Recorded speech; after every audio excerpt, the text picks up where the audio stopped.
Le 30 octobre 1979, l'annonce éclate comme un coup de tonnerre.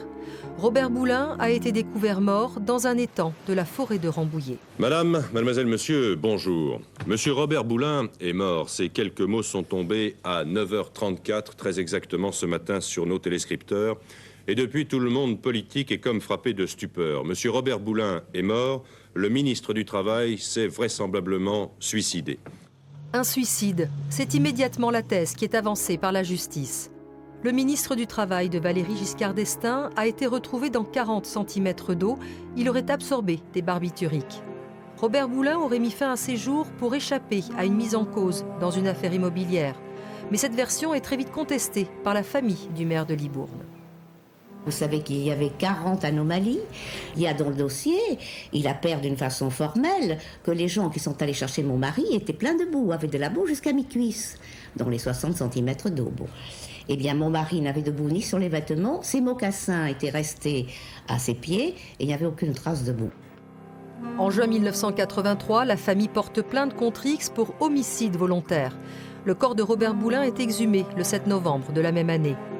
La seconde autopsie révélera des fractures sur le visage résultant, selon les termes du rapport, d'un choc direct ou d'une chute sur une substance dure et contondante.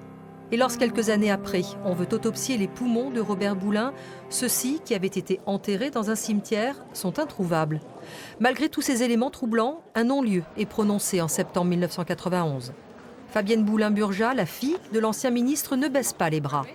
En 2007, elle demande une nouvelle instruction du dossier sur la base de nouveaux témoignages, notamment celui de Raymond Barre, alors Premier ministre. Celui-ci aurait été prévenu de la mort de son ministre plus de 5 heures avant la découverte officielle du corps.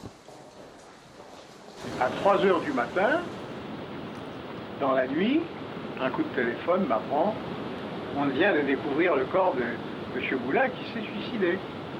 Nous ne pensions pas que le RPR allait assassiner Boulin. Cette nouvelle instruction lui sera pourtant refusée. C'est enfin en 2015 que Fabienne Boulin-Burjat obtient la réouverture de l'enquête pour enlèvement, séquestration et assassinat. L'affaire traîne, à tel point qu'un second juge est nommé en février 2019.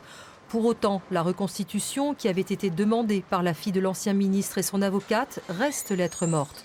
Elles prennent donc la décision de la faire elles-mêmes, en présence des derniers témoins de l'époque.